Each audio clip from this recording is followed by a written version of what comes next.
ወደ ከፍታ መምጣት ማትችል ከሆነ ቻሌንጅ ይበላናል ነው። ትናንት ሰራበት የነበረው ሜካኒዝም መቀየር ይችላል። የስ ራሴን ግን ዝግጁ ማድረግ አለብኝ ነው። ምሬት ወዳለበት መሄድ የለብኝም ነው። ሊገለን የመጣን ነገር ማሸነፍ የምንችለው እኛ ወደ ከፍታ ስንበር ነው። እንደ ብዙዎቹ ጥግህን መያዝ ከሆነ ያው አማመራሪ ውስጥ ትገባለህ፣ ተናዳጅ ውስጥ ትገባለህ። ለውጡ የሆነ እድል በርን አንኳኩቶ ናልኛ ይዞክ በቃ ኑሮ ውድነት ተወዷል ብሎ የሚሰጥ አካል እንደሌለ ማሰብ አለብን። ትናንትና የምሰራባቸው የነበሩ ሜካኒዝሞችን መቀየር አለብኝ።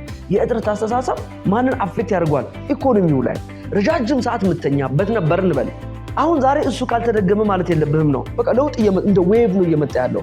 አሻግሮ የሚያይ እይታ ያስፈልግናል። እንደዚህ አይነት ህመሞች በሚመጡበት ሰዓት ላይ ጥንካሬ ላይ ማተኮር። ቻሌንጁ ያሳምማል። የስ ካሳመመ በኋላ ግን እድሎች እንዳሉ ማወቅ አለብን ነው። ይህ የአዲስ እይታ የዩቲዩብ ቻናል ነው። አዲስ እይታ ተደራሽነቱን በማስፋት እነሆ ደጅዎን ተሻግሮ ከእጅዎ ደርሷል። የዩቲዩብ ቻናሉን ሰብስክራይብ በማድረግ በቢዝነስና ኢንቨስትመንት ሥራዎች አትራፊ መረጃዎችን በሰዓቱ ያግኙ። ቤተሰብ እንሁን ይላል። ሥራውን በአዲስ እይታ ቃኝተን ለስኬት እናበቃዎታለን። አዲስ እይታ በንግድና ኢንቨስትመንት ዙሪያ የማማከር አገልግሎት።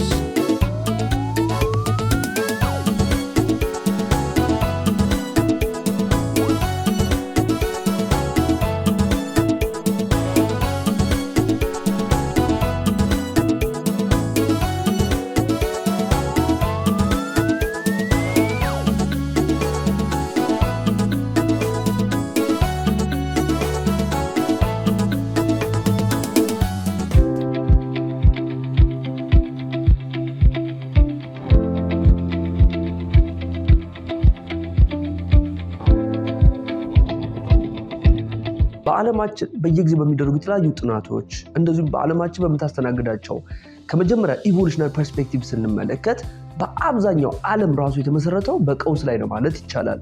ለምሳሌ እርሊ ያን በዓለም በተፈጠረችበት ዘመን የነበረው ሁኔታ ሲያጠኑ ባለሙያዎች ቀውስ ነበር። ያን ቀውስ ስትቋቋም ነው ዛሬ ዓለም ኤግዚስት ያደረገችው ማለት ነው። ወደ ሁለተኛ ስንመጣ ዓለም በመጀመሪያ ዘመናት ላይ ነበራት አግራሪያን ነው ወይ ደግሞ ከአግራሪያኑ ደግሞ እርሻው ገና ፕሪሚቲቭ የሚባሉ ላይ ነበረ።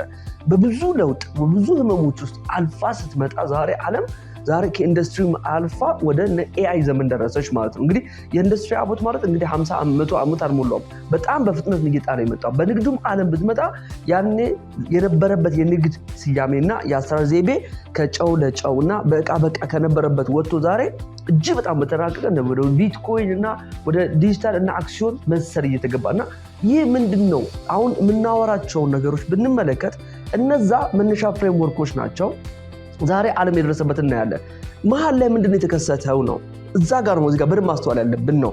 መሀል ላይ የተከሰተው ነገር ብለን ስንመጣ ክራይስ ነው። ዓለም ቅርጿ እንድትቀይር እያደረጋት ያለው ክራይስ ነው። ነገሮች እንዳለ እየተቀየሩ ያሉት በክራይስ ነው። ለምንድነው ታዲያ ብዙ ሰዎች ክራይስ ሲያጋጥም፣ ቀውስ ሲመጣ፣ ህመም ሲመጣ፣ ቻሌንጅ ሲመጣ ለምን ብዙዎቹ መቋቋም አይፈልጉም? ለምን ያመራሉ? ለምን ይናደዳሉ? ለምን መቋቋም አልቻልንም ብለን ነው እዚህ ጋር ነው መጠየቅ ያለብን ነው። ለምሳሌ ባህር ላይ ስንመጣ ባህር ላይ ማዕበል ይመጣል።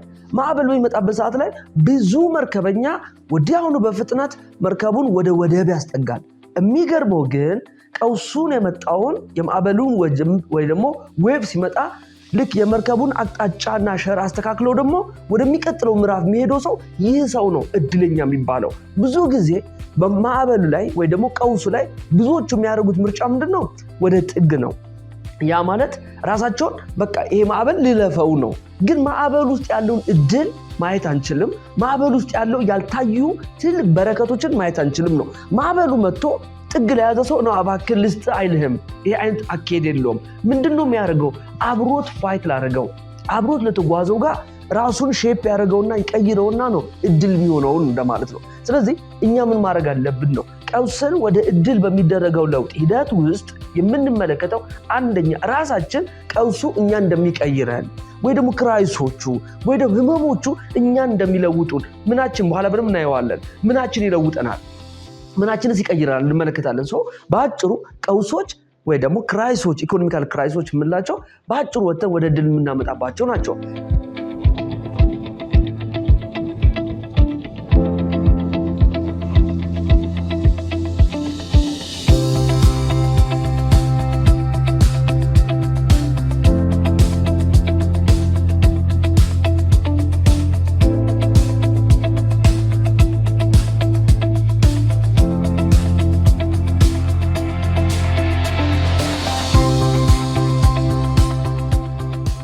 ሲባል ምንድነው? አሁን የምንመለከተው ነገር አለ። ሪያሊቲ አንስተም አሁን የምንመለከተው ኢትዮጵያ ውስጥ ማለት እንችላለን፣ አፍሪካ ላይ ማለት እንችላለን። ብዙ ቻሌንጆች አሉ።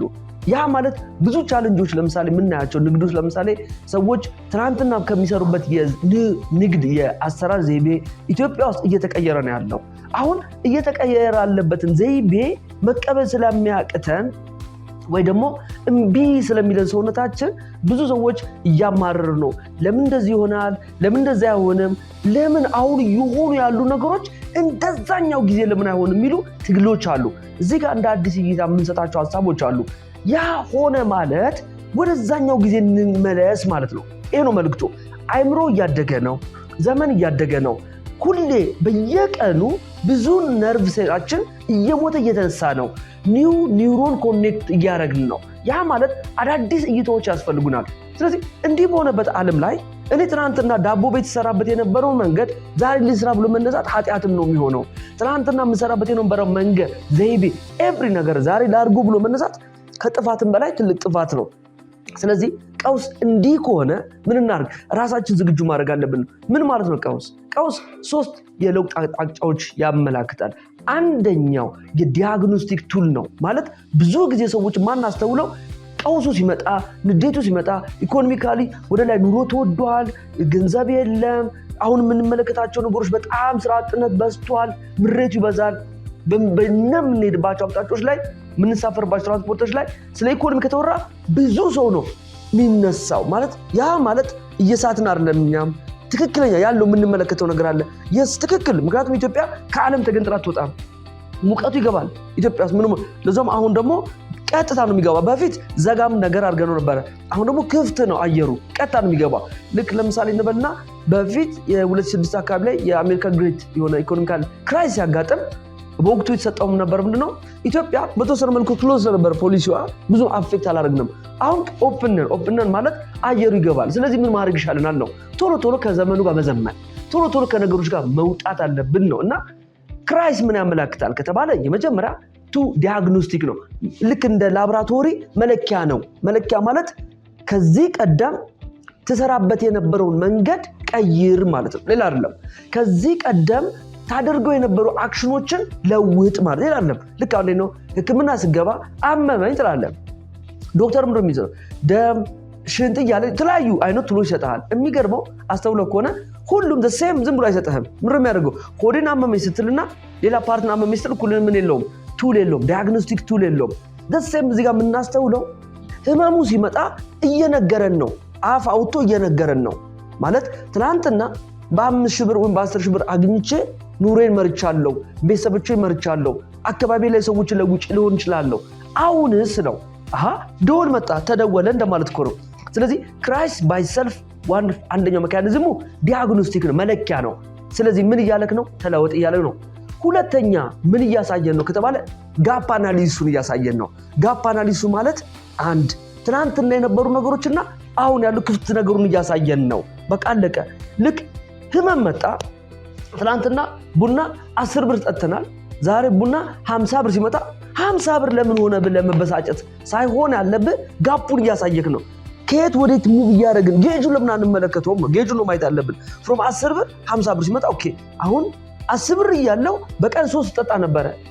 ዛሬ አሁን 10 ትናንትና ደግሞ ሲንት ነበር? 10,000 ብር ነበረ። ዛሬ እኮ 3 መጠጣት አልችልም ቢኮዝ ኦፍ 50 ብር ነው። 50 ሲባዛ 3 ብዙ ነገር ሊያናጋብኝ ነው። ስለዚህ ምን ማድረግ አለብኝ ነው የሚያመላክተኝ ጋፕ አለ ማለት ነው። ስለዚህ ቆም ብዬ ራስ እየሰፈር ነው ያለሁት። በቀን ምን ያህል እየሰራው ነው? ነገሮችን በፍጥነት እየቀየርኳቸው ነው ወይ? በቃ ያለበትን መዝን። ሌላ አይደለም። እዚህ ጋር ማየት አለብን ራስን መመዘን፣ ራስን አቅጣጫን አስተካክለ እንደ መርከበኛው እንደ ብዙዎቹ ጥግህን መያዝ ከሆነ ያው አማመራሪ ውስጥ ትገባለህ፣ ተናዳጅ ውስጥ ትገባለህ። ለውጡ የሆነ እድል በርን አንኳኩቶ ናልኛ ይዞክ በቃ ኑሮ ውድነት ተወዷል ብሎ የሚሰጥ አካል እንደሌለ ማሰብ አለብን።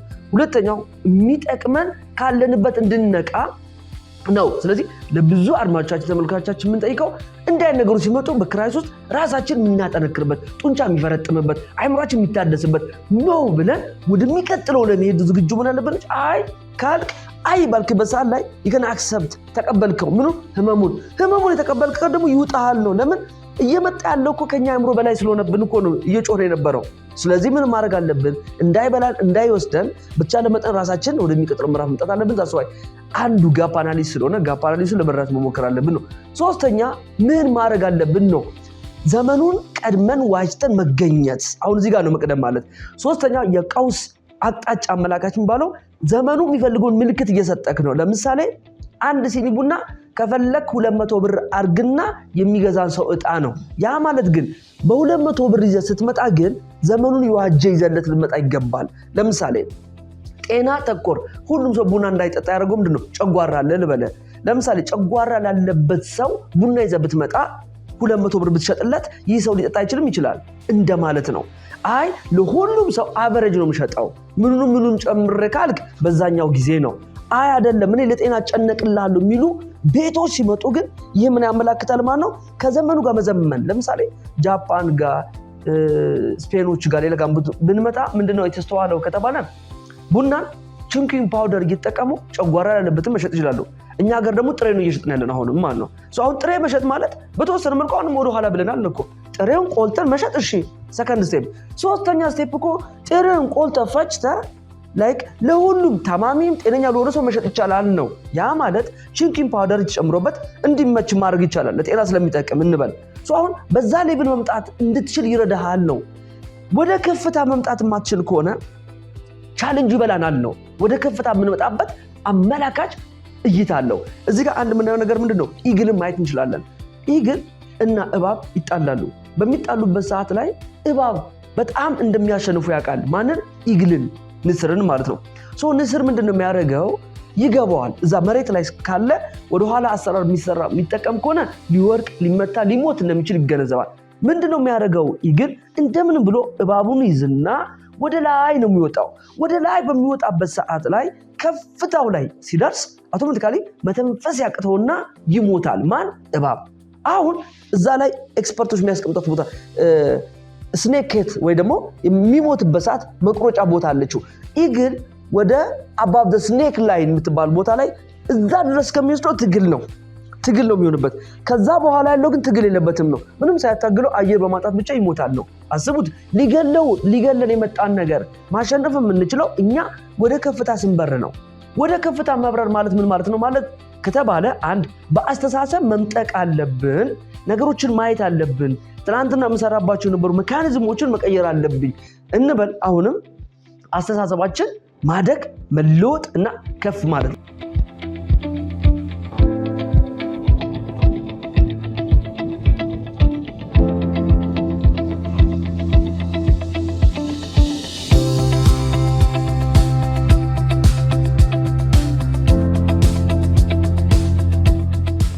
አእምሮ ከፍ አለ ማለት ምን ማለት ነው? አእምሮ ከፍ አለ ማለት ሁለት አይነት ነገሮች አሉ። አእምሮአችን ዝም ካልከው ዝም ያለ አስተሳሰብ ነው የሚያስበው። ያ ማለት በቀን 60 ሺህ ሀሳቦችን እናስባለን። ልክ እንዴት ነው? አእምሮ ከነበረው የአስተሳሰብ ብቃት ከፍ የሚልበት ሁኔታዎች አሉ። ሄሊኮፕተር ቪው ይሉታል። ሄሊኮፕተር ቪው ማለት ከፍ ብሎ ነገሮችን ማየት፣ ወጣ ብሎ ማየት። ለምሳሌ አሁን እየተፈጠረ ያለው ኢኮኖሚካል ክራይስ አለ እንበል፣ ወይ ደግሞ አሁን እያጋጠሙን ያሉ ቻሌንጆች አሉ እንበል፣ ከፍታና ዝቅታ አለ እንበል። አሁን ምን እያለክ ነው ያለው? ከፍ እንድትል ነው። ቪውን ወጣ ብለን እንድትመለከተው ነው ፖይንቱ። እሺ እንበል አውሮፕላኑ ልክ ዳገቱን ሲወጣው በከባድ ህመም ይወጣል። ግን ከፍ ካለ በኋላ ግን ህመሙን ያደርግበታል፣ ይጠፋል። ዳትሚስ ከዛ በኋላ ኤፈርትለስ ነው የሚሆነው። ኤፈርትለስ በሆነ መልኩ ነው ሙቭ የሚያደርገው። ብዙ ባለሀብቶች መጀመሪያ ሰዓት ላይ ነው ህመም የሚኖርባቸው። እዛ ሰዓት ላይ የምናሳልፈው ብዙ ጭንቆት ይኖርብናል። ግን ማለፍ አለብን። ማለፍ ሲባል ምንድነው? ራሳችን መጠንከር አለብን ነው። ወደዚህ ከፍታ ለመምጣት ምን ማድረግ አለብን? እንደዚያም ብዙዎች ይሰሙናል፣ ያደምጡናል። እንዲህ አይነት ነገሮች በሚያጋጥም ሰዓት ላይ ምን ብናረግ መፍትሄዎቹ ላይ መወጣት ይቻላል እንደ አቅጣጫ ቅድም ያወራናቸው እነዛ ምልክቶች ናቸው ካልን ምን ብናደርግ ደግሞ ጥሩ ነው ብለን እናስባለን። የመጀመሪያው ብዙ ጊዜ ማድረግ ያለብን ጥናቶች ላይ የሚስተዋለው ምንድነው ሪፍሬም ኦፍ ቲንኪንግ ይሉታል። የመጀመሪያ መፍትሄ ሪፍሬም ኦፍ ቲንኪንግ ማለት አስተሳሰባችን ሼፕድ መሆን አለበት ነው። ለምሳሌ ትናንትና እሳቤ አስብበት የነበረው ሜካኒዝም አሁን መቀየር አለበት ነው። ትናንትና ቻሌንጅን መቋቋምበት የነበረው ቲንኪንግ ዛሬ እንደሌለ እዚህ ጋር ፈጣሪ የምናመሰግነው አይምሯችን ወይ ደግሞ የነርቭ ስርዓታችን በየቀኑ መለጠጥ ማየት መቀነስ እንዲችል ነው። ኒውሮ ኢላስቲሲቲ ማለት የሚባል አለ ኮንሰፕት። ሶ ይሄ ምንድነው የሚያመለክተን? ትናንትና የነበሩ ኦልድ ሲስተሞችን መቀየር እንድንችል ፈጣሪ ሰጥቶናል። ስለዚህ ምን ማድረግ እችላለሁ? ትናንት እሰራበት የነበረው ሜካኒዝም መቀየር ይችላል። የስ ራሴን ግን ዝግጁ ማድረግ አለብኝ ነው። ኢኮኖሚካል ክራይስ በየቦታ ምሬት አለ። ስለዚህ now ምሬት ወዳለበት ቦታ መሄድ የለብኝም ነው ማድረግ አለብኝ። ራሴን ሪፍሬም ራሴን መያዝ እይታዬ መቀየር አለብኝ። ይህ የመጀመሪያው መፍትሄ መሆን አለበት ብሎ ያስቀምጣሉ።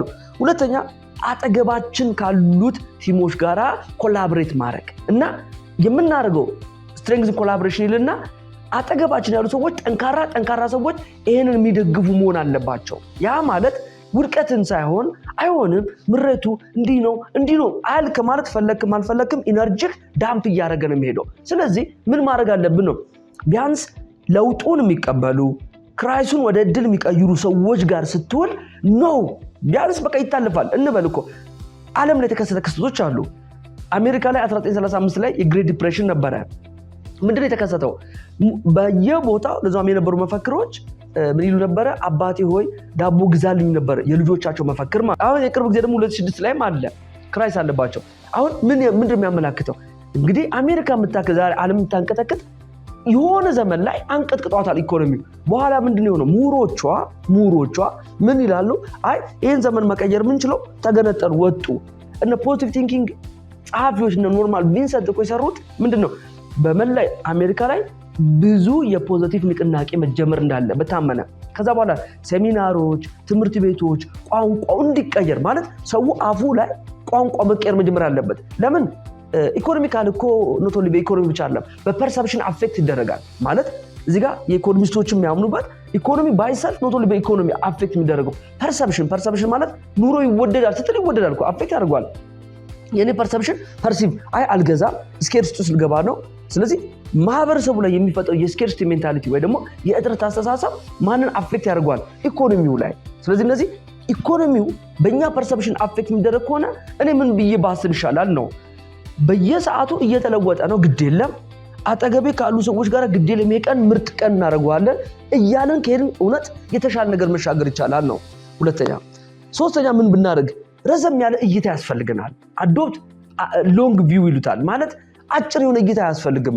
የዛሬ መብላት መጠጣት ለምሳሌ እንበል ትናንትና ረዘም ያለ ቦታ ሄደህ ተዝናንተህ የምትበላበት ረጃጅም ሰዓት የምትተኛበት ነበር እንበል። አሁን ዛሬ እሱ ካልተደገመ ማለት የለብህም ነው መፍጠን አለብን። ለምሳሌ አሁን ኢትዮጵያ ላይ 2 ስራ 3 ስራ ካልሰራ የማይቻልበት ጊዜ ደረሰ። አሁን እንደዛ እየተኮነ ነው የሚል ከሆነ ረዘም ያለ እይታ ያስፈልጋል። ረዘም ያለ ሲባል ዳይሜንሽኑ እየተቀየረ ነው። እንደው አንዳንዴ አንድ ወቅት ላይ ልኮርደር በተነሳበት ሰዓት ላይ ትዝ ይለኛል ስልጠና እየሰጠን ነበርና ብዙ ሰዎች ምን ረሚሉን አይ እንዲህ መሆን የለበትም ክርክሮች ነበሩ በወቅቱ ላይ እና ኖትፎኑ ጥሩ እያልኩ አይደለም። ለውጡ የሚነግር ነገር የለም ማለት አቅጣጫው ወዴት አቅጣጫ እየሄደ ነው እየተለወጠ ነው ማለት እዚህ ጋር የለውጡ አባት እናት እንዲበሉ አይለንም ነው። በቃ ለውጥ እንደ ዌቭ ነው እየመጣ ያለው። ስለዚህ ራሳችን አሻግረን ማለት ዛሬ የምሰራበት ነገ ልነጠቅ እችላለሁ። ዛሬ ገንዘብ ማገኝበት ላይኖረኝ ይችላል። ስለዚህ ረዘም ያለ እይታ ያስፈልገኛል። ልክ የዛሬ 5 ዓመት ምን ልሁ ነው ሳስብ ማይንዴ በየቀኑ የሚያደርገው ነገር ይተውና ጥንቃቄ በዲሲፕሊን መምጣት ይጀምራል። ስለዚህ አሻግሮ የሚያይ እይታ ያስፈልገናል እንደ መፍትሄ ሶስተኛ ማለት ነው። አራተኛ ምን ብናደርግ ጥሩ ነው ከተባለ በየሰዓቱ አጠገባችን አሁን በጣም በጥንቃቄ ማለት ነው ኮሙኒኬት ማድረግ። ኮሙኒኬት በጣም ወሳኝ ነገር አለው። ብዙ ጊዜ ምን ይላል ግለሰቦችና ድርጅቶች መቼ ይጠፋሉ?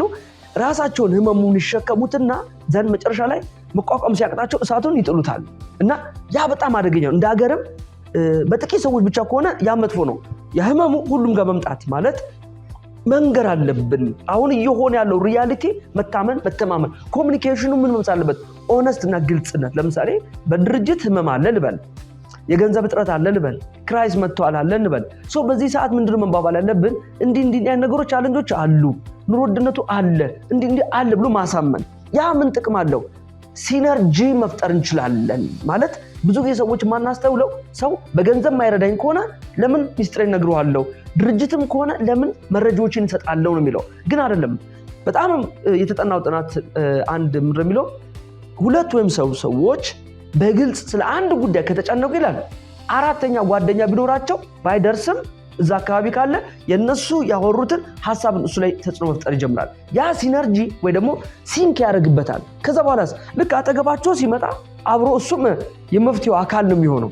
ችግርም ከሆነ የችግሩ አካል ይሆናል። ስለዚህ ሲነርጃይዝ ለማድረግ እኩል ኮሚኒኬት ማድረግ መቻልን አለብን ብለን እናስባለን። እሺ ትልቁ ማድረግ ያለብን ጥንካሬ ላይ ማተኮር። እንደዚህ አይነት ህመሞች በሚመጡበት ሰዓት ላይ ጥንካሬ ላይ ማተኮር።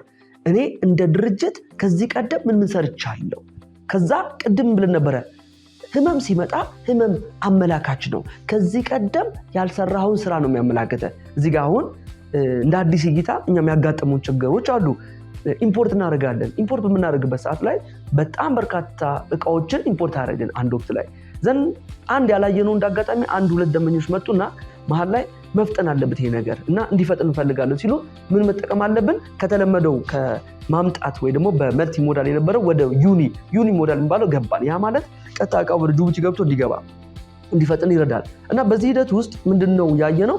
እንዲፈጥን በተፈለገበት ሰዓት ላይ ያላየናቸው አንግሎች ነበሩ። በኋላ ይፈጥናል የተባለው እቃ ያው ድሮ ከነበረው ተጨማሪ 2 ወር ጨምሮ ዘገየ። በዘገየትም አልነበረም ቅጣቶች ሁላ እጅግ በጣም ዘግናኝ በሆኑ ነገሮችን አለፈን እና እነዛ 3-4 ወራቶች እኛ ላይ ጤናችንም ላይ ህይወታችንም ላይ ብቻ ኢምፓክት አድርገውናል ማለት ነው። ምን ነበር ስህተቱ? አሁን እዚህ ጋር ገባን። ይሄ ቀውስ ነው። አሁን በቀውስ ውስጥ ነው እድል የምንፈልገው ማለት። ከዚህ ቀደም ኤክስፒሪየንስ አላደረግነውም። ኤክስፒሪየንስ ባላደረግነው ሰዓት ህመሙ መጣ። ምንድነው ያመላከተን? ያልሰራንበትን ሰፈር በደንብ ቁልጭ አድርጎ አመላከተን። ከዚህ ቀደም ጅቡቲ ሄደን ሲስተም አልገነባንም። ከዚህ ቀደም ያልሰራናቸው ነገሮችን ቁልጭ አድርጎ ሲያሳየን ለካ ይሄ ነገር ያጋጠመን ያልሰራናቸውን ስራዎችን ያመላከተበት ሁኔታ ነው ያለው። የመጀመሪያው። ሁለተኛ እድል አለ ሲባል የውሸት አይደለም ነው። እድሎች እዚህ ውስጥ ነው ያሉት ነው። በኋላ ምንድነው የተረዳነው? ለካ እጅግ በጣም ብዙ እቃዎች ከጅቡቲና ከኬንያ ነው የሚመጡት። ከቻይና ለማስመጣት በምትሄድበት ሰዓት ላይ 3 ወር ይፈልግብሃል። ከጅቡቲ እኮ ማለት ብዙ እቃ አለ።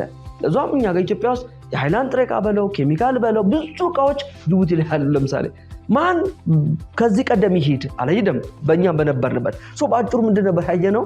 እድል ያለው ማን ህመም ውስጥ ነው የሚባለው ሪል ያየንበትም ነው። በጣም ቅርብ የሆኑ አገራቶች አፍሪካ ማየት እንችላለን። ብዙ እድሎች አሏቸው። እስቲ ወጣ ማለት ቅድም ያልነው ህመም ሲመጣ ባለንበት ብቻ ገንዘብ ለማግኘት ሳይሆን መውጣት አለብን። ስንወጣ እድሎች አሉ ነው። ስለዚህ ያን እድል ነው ማየት የቻልነው። ቻሌንጁ ያሳምማል። የስ ካሳመመ በኋላ ግን እድሎች እንዳሉ ማወቅ አለብን ነው። ስለዚህ ምን እናርግ? ራሳችን ማተኮር አለብን ነው። ምን ላይ ማተኮር አለብን ነው? መፍትሄው ላይ። አሁን ፎከስ ኦን ዘ ስትሬንግዝ ማለት እኔ መፍትሄው ላይ ያተረኩር ጥንካሬ ላይ ማየው።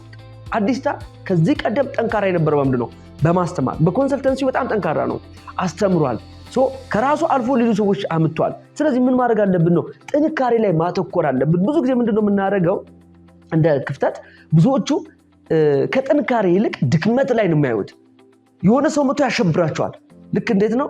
ኮቪድ ሲመጣ በኮቪድ ሰዓት እኮ ብዙ ተቋማቶች ፈርሷል። ብዙ ተቋማቶች ወጥቷል። አለቀ። ምን ሆነ?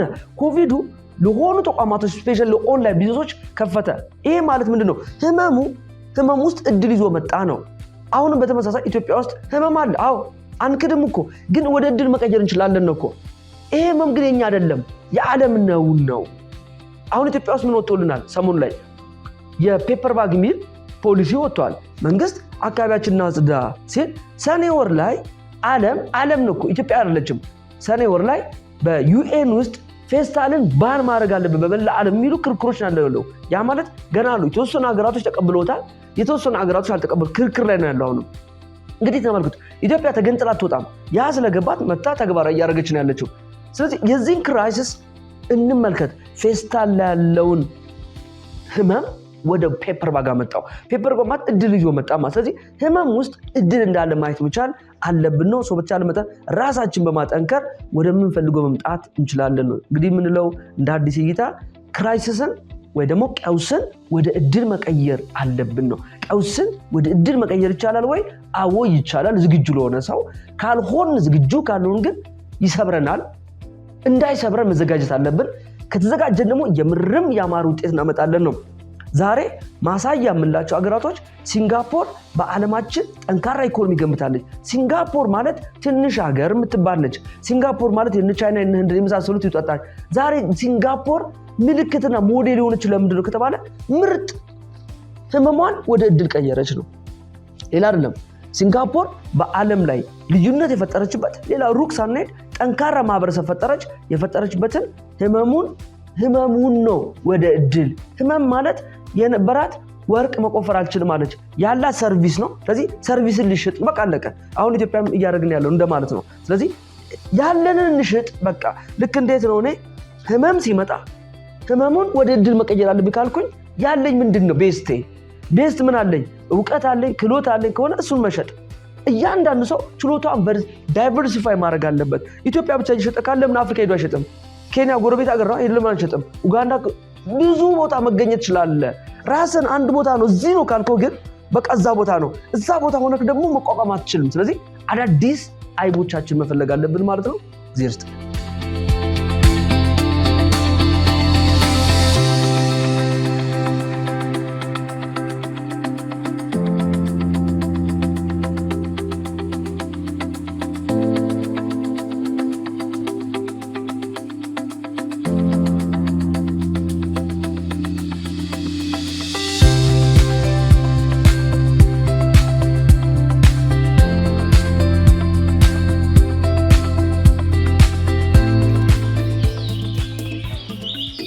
ይህ የአዲስ እይታ የዩቲዩብ ቻናል ነው።